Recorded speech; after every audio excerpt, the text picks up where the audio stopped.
La Roche-Posay. Kasi meron pa akong mga marks ng varicella lang. Tapos nahihirapan din siyang gumaling dahil sa psoriasis ko. Tapos Gabner effect ata yung tawag doon. Kung saan ako nagka-psoriasis, nagkaroon ay spots no sa chicken pox. Doon din nagkakaroon ng spot yung psoriasis ko. Yan. I'm using this Avene. Pang ano siya eh, sunscreen. Alam niyo na, bawal dito sa mga spots.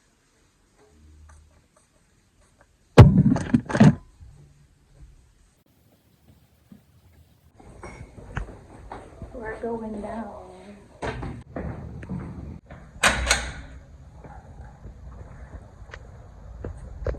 Ang ganda dito, tahimik lang din sa amin. Okay. Tapos ganyan lang siya, para mga village lang din.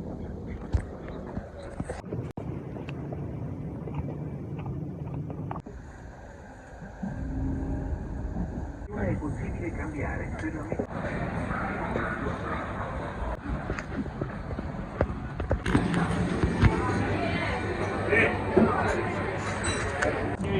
Allora, un spaghettino al cioccolato, sì, poi un cappuccino. Grazie.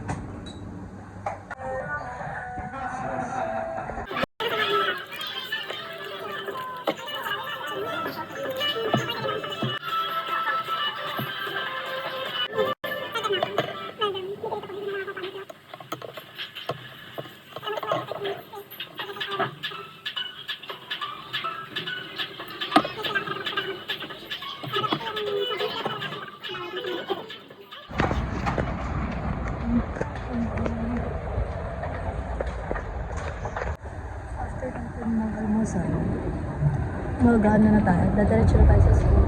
Tapos doon na rin tayo mag-unsay hanggang mag-umpis na class. Pero mag-take muna ako ng bus. Kukuha ako ng bus.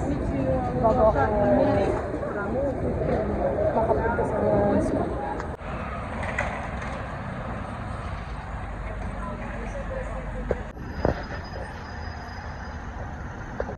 So guys, dito yung one of the gate dito na papasukan natin. And then, iikot pa tayo. So parang itutur ko natin kayo sa loob. Dito na tayo sa loob ng Città Universitaria. Para siyang campus kasi marami siyang iba't ibang building dito. So bawat building may number. Tsaka share ko lang. Nung first day ko dito, naligaw ako super talaga. Kasi super laki siya. Talagang naligaw ako. Kahit may map na, naliligaw pa din ako. Kaya nga ngayon, ang memorize ko lang talaga yung building namin. Yung building lang namin talaga yung memorize ko. Tsaka yung kung saan kami kumakain. Kasi yun yung pinaka-importante. More than 5 minutes lang naglalakad guys. Hindi siya nakakatawa. Ang haba talaga ng lakad. Upo lang dito tayo sa bench. Malapit. Andun na yung yung school ko dyan. Nandiyan ang klase ko. Sa departamento dun sa politika. Pero, since 10:30 pa lang, 10:30 pa yung start, 10:10 pa lang, dito muna tayo tatambay. Wala tayong makakilala guys. Nasa ibang course kasi yung mga kaibigan ko. Tapos, hindi rin kami sabay-sabay minsan. Hindi ko lang alam kung darating yung kaibigan mamaya. Kasi siya, ang ano niya ata, kimika ang ginagawa niya. Masyado matatalino guys. Init din. Pero makita yung palibot ko. Ang ganda lang yung palibot ko. Puno ng trees, tapos ganyan. Ayun lang, share ko lang. Ang ganda niya talaga. Tapos malaki siya. Tapos yung, di ko pa kayo naikot, pero yung mga banda doon, malaki din siya. Kasi nandun yung sa jurisprudenza, which is yung sa law.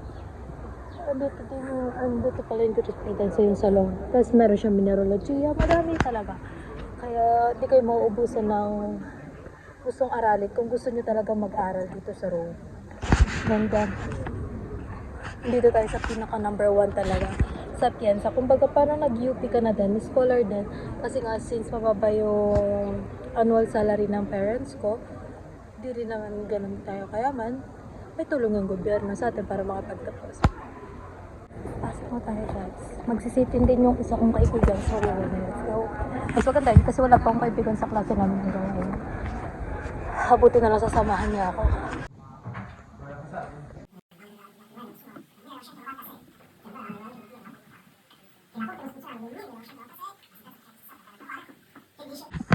Dovete guardare con attenzione questa cosa qui.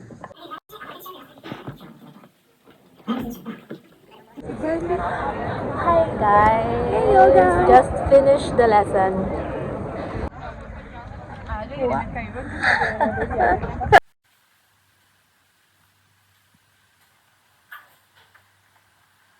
Kakatapos ko lang mag-gano. Dito na tayo.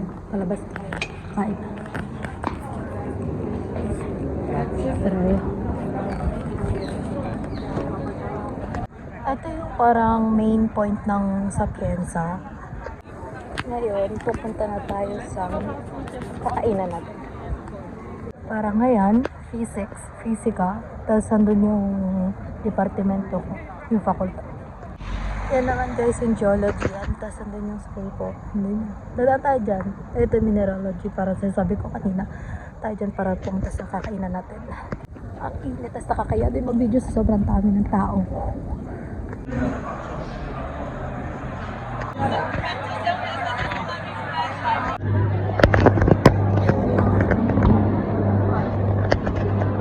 O di so guys, na mag-metro na lang tayo. Mas maganda, ang tagal pa ng bus. So, let's go. By the way guys, ang kinain lang natin kanina, 2 euro, 50 cents lang siya. So, may tulong kasi din yung gobyerno doon sa part na kinain ko. Para daw yun sa mga estudyante, like sa mga students, may bawas. Pero pag mataas ang annual salary ng family mo, syempre di ka nila bibigyan ng discount. Binigyan ako ng discount. 3 yun. Meron akong Fimi, Subondi at saka Dolce. Tapos free unlimited drinks na with only 2 euro and 50 cents. So ayos ako.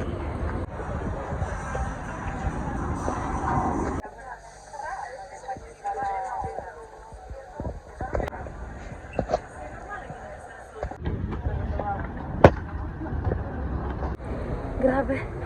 Grabe talagang init talaga kanina nung sa metro. Para kaming mga sardinas. Silin mo yun? Ganun araw-araw yung mga biyahe ng mga tao. Buti na lang ako. Hindi naman ako palagi sumasakay doon sa Metro A. Kasi dalawa yung line ng metro dito sa Rome. Lagi ako sa B. Siksikan pero mabilis lang. Yung kanina. Mas ang daming tao. Kasi mapunta rin lahat sa city center. Kaya ganun karami. So far, medyo maganda ang takbo ng araw ko. Kailangan ko lang magkape para makapag-aral ulit.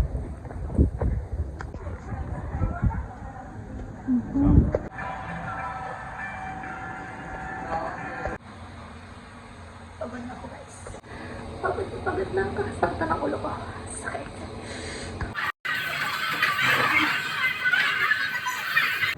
Kanina guys, medyo maliwanag pa. Ngayon madilim na. Bilis ng oras. Ganoon talaga dito. Kasi winter na. Pagpalitan din ng oras nung isang araw.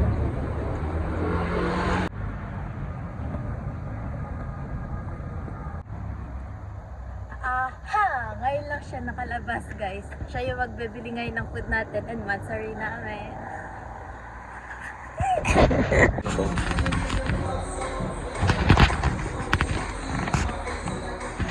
Yan, mas kita na. Nahirapan ako kanina nung mag-isa ko lang nag-video eh.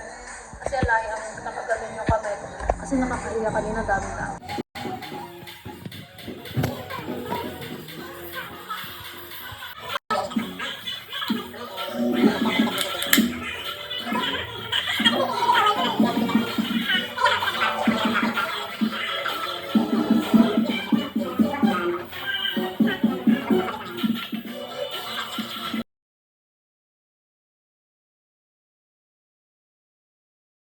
Tapos na tayo sa date.